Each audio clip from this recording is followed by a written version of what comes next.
Hello everyone, कैसे हो आप सभी लोग। इस वीडियो में जो भी इंपॉर्टेंट अपडेट्स हैं आज तक के वो हम डिस्कस करने वाले हैं। ठीक है। सबसे पहले तो काफ़ी ज़्यादा लोग लगातार पूछ रहे हैं एमटीएस एग्ज़ाम क्या पोस्टपोन हो गया है या अभी फ़िलहाल तैयारी छोड़ दें, बाद में एग्ज़ाम कंडक्ट कराया जाएगा, तो कब कराया जाएगा। इसके बारे में बस थोड़े बहुत जो इंसाइट्स हैं मैं आपको बताने वाला हूँ। उसके बाद यूपीएससी ईपीएफओ एग्ज़ाम जिसका नोटिस शायद पिछले साल फरवरी के आसपास निकला था, उसकी एग्ज़ाम डेट आउट हुई है, अब आज ही नोटिस आया है, उसके बारे में बात करेंगे। एएसओ सीएसएस 2018 में जिनका सिलेक्शन हुआ है उनका प्री अपॉइंटमेंट लेटर आ गया है, उसके बारे में थोड़ा सा डिस्कशन करेंगे इस वीडियो के अंदर। बाकी जो लोग कंफ्यूज हैं एसएससी और बैंक एग्जाम्स को लेकर, उनके लिए भी एक बहुत इंपॉर्टेंट वीडियो आने वाली है, उसके बारे में भी इस वीडियो में बताऊंगा। राइट। सो स्टार्ट करते हैं।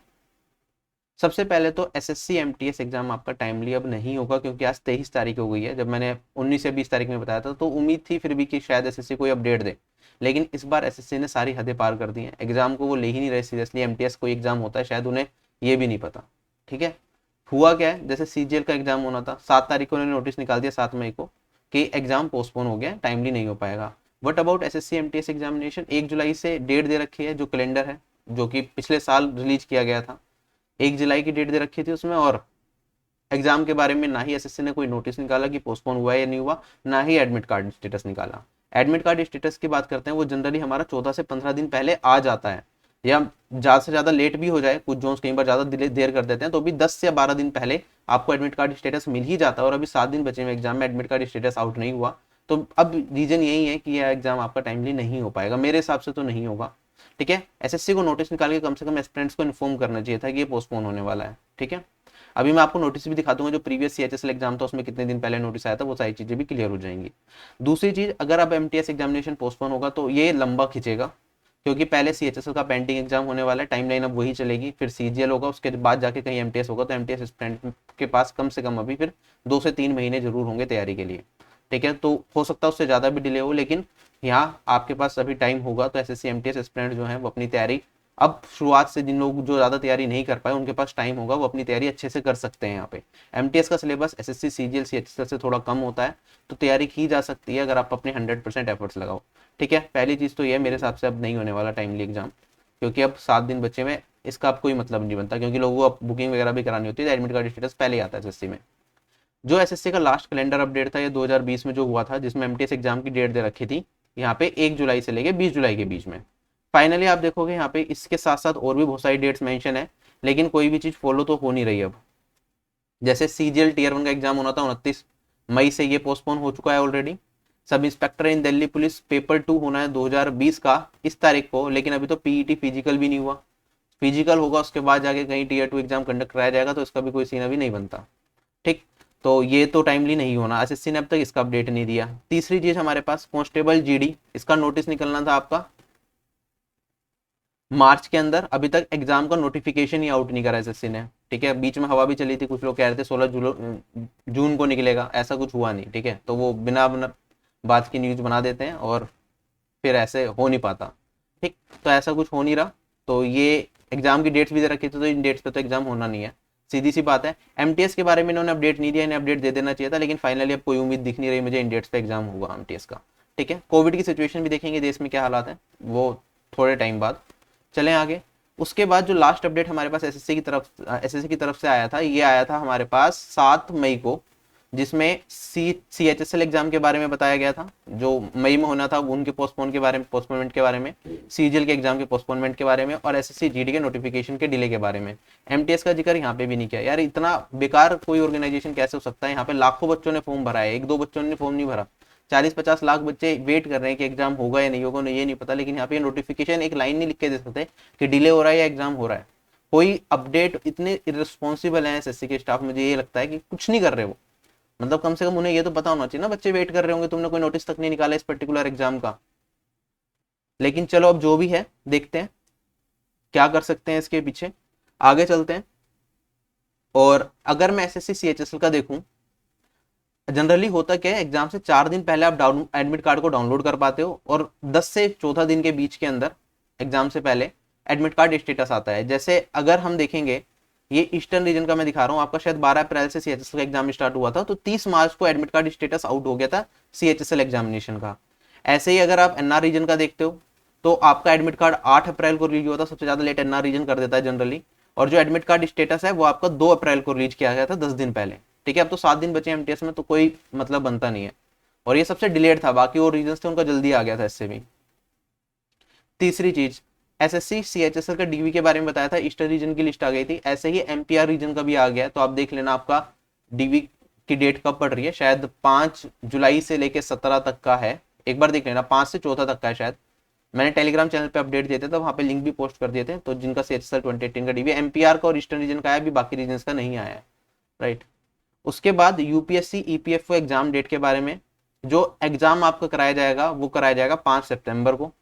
ठीक है, उस टाइम तक कोविड की सिचुएशन अगर नॉर्मल रही, थर्ड वेव नहीं आई या कुछ और चीजें नहीं हुई, तो इस डेट पे एग्जाम होना है। बाकी देखो क्या होता है, कोई भी श्योरिटी तो अभी किसी डेट के लिए नहीं कर सकते जब तक कोविड चल रहा है, कभी भी कुछ भी हो जाता है। इसके बाद पहले, इससे पहले यूपीएससी सीएससी का एग्जाम पोस्टपोन किया गया था और वो उसकी डेट दी गई थी 10 अक्टूबर।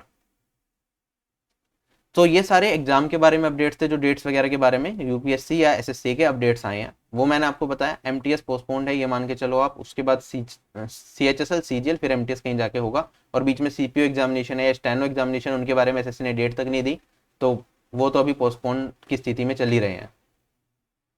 इसके बाद अनअकैडमी से अगर आप तैयारी कर रहे हो, चाहे आप सीजीएल 2021, सीएचएसएल 2021 या फिर कोई और बैंकिंग एग्जाम की 2021 की तैयारी कर रहे हो, और आप एसएससी और बैंक का कंबाइंड सब्सक्रिप्शन लेना चाहते हो, घर में एक से ज़्यादा लोग हैं, तो ये होता है कि एक एसएससी की तैयारी कर रहे हैं एक बैंक की, तो आप प्रेफर कर सकते हो। या फिर कई बार होता है कि मेन टारगेट तो एसएससी है, लेकिन बीच में बैंक एग्जाम्स भी दे लेते हैं, पहले बैंक से जॉब लग जाए क्योंकि फाइनेंशियल कंडीशन बहुत अच्छी नहीं है, तो उस टाइम पे भी क्या होगा कि कॉम्बिनेशन कंबाइंड प्लान में आपको ये थोड़ा फायदा मिल जाएगा कि एसएससी और बैंक के सारे एजुकेटर्स के सारा कंटेंट आप एक बार की में अवेल कर सकते हो। 1.5 साल का सब्सक्रिप्शन की फीस अभी 8,000 की हुई है, सबसे कम है मेरे ख्याल से, कोई एग्जाम वगैरह नहीं हो रहा, ये भी रीजन हो सकता है कि इस वजह से इन्होंने इतने कम प्राइसेस कर रखे हैं। तो जो लेना चाहें वो आज तक का ऑफर है, तो आप ले सकते हो, डिस्क्रिप्शन बॉक्स में डायरेक्ट लिंक मिल जाएगा। रेफरल कोड RB10 यूज करना है जिससे कि मैक्सिमम डिस्काउंट मिल जाए आपको सभी प्लान्स में। साथ ही साथ एएसओ एंड सीएसएस 2018 का प्री अपॉइंटमेंट लेटर आ गया है, उसके बारे में बता देता हूँ आपको। और जो अगली वीडियो होगी मेरी, मैंने इंटरव्यू लिया है, जैसे मैंने पहले भी बताया था जब एसबीआई क्लर्क के नोटिफिकेशन निकला था कि मेरा एक फ्रेंड एसबीआई क्लर्क है और सीजीएल 2017 में कुछ मार्क्स से सिलेक्शन रुक गया था, फिर 2018 में एएसओ इन सीएसएस की पोस्ट मिली है, तो उनका कंबाइंड इंटरव्यू होगा, तो वो थोड़ा बात करेंगे किस तरह से आप एसएससी के साथ अगर बैंकिंग की तैयारी करनी है तो कितना टाइम लगेगा एसएससी एस्पिरेंट को तैयारी करने में, और किन चीज़ों को ध्यान रखना है तैयारी करते टाइम। तो एसबीआई क्लर्क की कंप्लीट जॉब प्रोफाइल भी हम डिस्कस करेंगे कि ट्रेडिंग मतलब क्या कहते हैं कि ज्वाइनिंग कहाँ पे होती है, काम किस तरह का करना होता है, कोई वर्क प्रेशर होता है नहीं होता, प्रमोशन किस तरह से होते हैं, ट्रांसफर्स किस तरह से होते हैं, वो सारी चीज़ें मैं एसबीआई क्लर्क एग्जाम के बारे में आपको उस वीडियो में डिस्कस करेंगे ही। साथ ही साथ एसएससी सीजीएल की जर्नी, और सीएचएसएल में भी उनका सिलेक्शन हुआ है और उन्होंने फाइनली ये डिसाइड किया कि हाँ डीवी में तो अपीयर होंगे ही नहीं, तो एक मैसेज भी होगा आप लोगों के लिए। बहुत सारी चीज़ें उस वीडियो में इंटरेस्टिंग मिलेंगी, आप रिलेट कर पाओगे आपकी लाइफ से। सो वो वीडियो जरूर देखना, कोशिश करता हूँ शाम तक या कल तक वो वीडियो आ जाएगी, राइट। तो जो डाउटफुल हैं अभी एसएससी और बैंक को लेकर कि किधर जाना चाहिए, उनके लिए भी शायद ये मदद करेगी वीडियो, राइट, इसलिए लिया है इंटरव्यू। अगर हम बात करते हैं यहाँ पे जो सीएसएस का प्री अपॉइंटमेंट लेटर आउट हुआ है, इसमें सारी डिटेल्स दे रखी हैं कि आप किस वेबसाइट पे जाके किस तरह से आपको अपने डॉक्यूमेंट्स अपलोड करने हैं, ठीक है, और फाइनल डेट्स भी दे रखे हैं। तो ये है combined graduate level 2018 intimation regarding pre appointment formalities for the post of assistant section officer grade group B non gazetted of CSS, ठीक है। तो डिस्क्रिप्शन बॉक्स में लिंक है, ये पूरी पीडीएफ आप वहां से देख सकते हो। जिन लोगों का सिलेक्शन हो गया वो डेफिनेटली उन्होंने तो देख भी लिया होगा शायद, और सारी आइडिया भी मिल जाएगा, इससे रिलेटेड मैंने वीडियोज भी बना रखी है, पहले मिल जाएगी। सीएसएस की कंप्लीट जॉब प्रोफाइल, बाकी सारी चीज़ें क्या होती है डिपार्टमेंट में, वो सारी वीडियो भी मैंने अलग से बना रखी है। आई बटन पे क्लिक करोगे वहाँ पे दिख जाएगी, तो वो जरूर देख लेना अगर मन है इसके बारे में और ज़्यादा जानने का।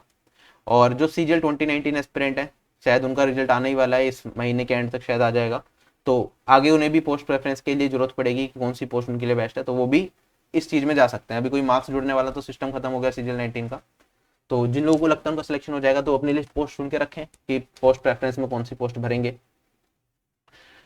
उसके बाद यहाँ पे कुछ डिटेल्स दे रखी हैं कि अपने डॉक्यूमेंट जैसे विलिंगनेस फॉर्म एक सबमिट करना होता है, एक अटेस्टेशन फॉर्म होता है जिसमें आपकी सारी डिटेल्स होती हैं, एक मेडिकल फिटनेस सर्टिफिकेट होता है। ये सारी की सारी डिटेल्स आपको इस बार ऑनलाइन पोर्टल पे सबमिट करनी है, अपलोड करनी है, ठीक है। मैं थोड़ा सा और आइडिया दे देता हूँ इसमें। ऑनलाइन पोर्टल पे आपको अपडेट करनी पड़ेगी बाय 12 जुलाई 2021 5:30 तक शाम के, ठीक है। और उम्मीद है जुलाई एंड तक ही आपको ज्वाइनिंग मिल जाएगी सीएसएस में। इसके बाद जैसे 2018 में वैकेंसी बहुत अच्छी थी सीएसएस में, तो कॉन्ग्रेचुलेशन सभी लोगों को जिनका सिलेक्शन हुआ है फाइनली। आपको पता ही है दिल्ली बेस्ड जॉब है, लाइफ टाइम दिल्ली में रहोगे सीएसएस में। काफ़ी सारे दोस्त हैं जिनका इस बार एस सीएसएस में सिलेक्शन हुआ है, तो पर्सनली सबको मैसेज भी करना है, but yes, all the best to all of you. यहाँ पे कुछ मेडिकल्स के बारे में एक अलग से मेंशन किया हुआ है। जो लोग दिल्ली में रहते हैं तो उनका तो मेडिकल दिल्ली में ही हो जाएगा। बाकी जो दिल्ली से लोग बाहर रहते हैं तो वो अपने डिस्ट्रिक्ट हॉस्पिटल में जाके अपना मेडिकल करा सकते हैं सिविल सर्जन से या चीफ मेडिकल ऑफिसर से, राइट। जो लोग ऑलरेडी गवर्नमेंट जॉब में हैं तो उन्हें मेडिकल कराने की जरूरत नहीं है, बस वो डिपार्टमेंट को बता दें तो वहाँ से आपका जो पहले मेडिकल हुआ होगा जब आपने जॉब ज्वाइन करी होगी तो वही ट्रांसफर कर दिया जाएगा। सीएसएस जॉब एक ऐसी है जिसमें मेडिकल के लिए ज़्यादा कुछ करना नहीं होता। वैसे भी एसएससी में पता है आपको इतना ज़्यादा मुश्किल मेडिकल नहीं होता, लेकिन सीएसएस की जॉब की अगर बात करें तो आपकी बॉडी में कोई प्रॉब्लम भी है तो सीएसएस की जो बेस्ट है, आराम से आपको मेडिकल में क्लियर कर दिया जाता है। कोई बहुत मुश्किल मेडिकल नहीं, बहुत आसान मेडिकल होता है सीएसएस का, ठीक है। One of the easiest medical जो सीएसएस पोस्ट के लिए होता है, एस एन सीएसएस, राइट। उसके बाद ये सारी चीज़ें मेंशन कर रखी हैं। इस बार ये भी कह रखा है कि साथ के साथ जैसे ही आप डॉक्यूमेंट्स अपलोड करोगे फाइनली जो आपको ऑफर ऑफ अपॉइंटमेंट मिलेगा उसमें ये भी मेंशन होगा कि आपको कौन सी मिनिस्ट्री अलॉट की जा रही है, और उसके बाद आपकी फिर ट्रेनिंग कंडक्ट कराई जाएगी आईएसटीएम में। उसके बाद साथ ही साथ यहाँ पे जो PWD, SC, ST, OBC category के कैंडिडेट्स होते हैं उनके सर्टिफिकेट की वैलिडेशन भी चेक की जाती है, ठीक है। तो उनका जो ज्वाइनिंग होती है वो प्रोविजनल होती है, तब तक उनके डिपार्टमेंट के द्वारा सर्टिफिकेट्स वेरीफाई ना कर ली जाए तो वो वेरिफिकेशन वगैरह होगा। ये लिस्ट दे रखी है जिन लोगों का सिलेक्शन हुआ था रैंक वाइज। जो सबसे पहले रैंक होल्डर थे, 25 रैंक थी उनकी, झिलमिल बंसल, जिन्होंने एस लिया। तो पूरी लिस्ट दे रखी है इस पीडीएफ में, डिस्क्रिप्शन बॉक्स में मिल जाएगी, वहाँ से देख लेना। बाकी डिटेल्स किस तरह से आपको डॉक्यूमेंट्स अपलोड करने हैं वो सारे उसी पीडीएफ में है, तो वहाँ से मिल जाएंगे सारी चीज़ें। ये मेडिकल का फॉर्म है, बहुत सिंपल सा, ठीक। और ये आपका अटेस्टेशन फॉर्म है जिसमें आप अपनी सारी डॉक्यूमेंट डिटेल्स डालते हो। तो चीज़ें सिंपल ही हैं यहाँ पे। अपना जैसे ही फ्री हूँ, जो लोग सिलेक्ट हुए हैं जल्दी से जल्दी से अपनी डिटेल्स भेज देना। साथ ही साथ यहाँ पे इंडिया में कोविड-19 की सिचुएशन देखते हैं। यहाँ पे अभी डेली का जो इंडिया में चल रहा है वो 60,000 के आसपास केसेस चल रहे हैं। और आप देखोगे जब पिछली बार जो फर्स्ट वेव आई थी उसमें जो पीक था वो हमारा 90,000 के आसपास था, मतलब 1 लाख भी क्रॉस नहीं हो रहे थे पीक में। इस टाइम पे अभी भी 56,000 56,000 54,000 डेली के केसेस आ रहे हैं। तो ऐसा नहीं है कि कोविड बिल्कुल अच्छी तरह से खत्म हो चुका है या बिल्कुल टेंशन फ्री हो जाए। तो कुछ रीजन्स हैं जिसमें अभी भी कोविड की सिचुएशन काफ़ी ज़्यादा वर्स है। जैसे कि हम देखते हैं तमिलनाडु के अंदर आपके डेली के एवरेज में 8,000 से ज़्यादा केसेस आ रहे हैं, और वेस्ट बंगाल हो गया 2,500 के आसपास केसेस हैं, महाराष्ट्र में 8,000 के आसपास केसेस हैं डेली के। तो कुछ रीजन्स में केसेस बहुत ज़्यादा हैं जिस वजह से कुछ रीजन्स में अभी थोड़ा लॉकडाउन भी चल रहा है, और बाकी धीरे धीरे इन लोग की प्रक्रिया स्टार्ट हो रही है। तो जब एसएससी एग्जाम कंडक्ट कराना स्टार्ट करेगा तो मेरे ख्याल से जब सारी जगह से चीज़ें नॉर्मल हो जाएंगी तभी एग्जाम हो पाएगा, क्योंकि ऑल इंडिया लेवल पे एग्जाम होता ही है, राइट। तो अभी तो यही मान के चलते हैं एसएससी एमटीएस डिलेड है, जब एग्जाम होंगे पता चल जाएगा। कोई ना कोई अपडेट मैं एक्सपेक्ट कर रहा हूँ एसएससी से। बाकी एसएससी ने इस बार तो हद ही कर दी खैर एमटीएस को लेके। वैक्सीनेशन के बारे में जानते हैं कि लगभग अब तक जो जिन लोगों को फर्स्ट डोज मिल चुकी है 24 करोड़ का आंकड़ा पार हो चुका है, और 5.25 करोड़ लोग ऐसे हैं जिनको सेकंड डोज भी लग चुकी है। तो वैक्सीनेशन की प्रतिक्रिया बड़ी तेजी से चल रही है, यहाँ पे सारी इन्फॉर्मेशन है। तो जल्द से जल्द वैक्सीनेट हो तभी थोड़ा सुकून मिलेगा।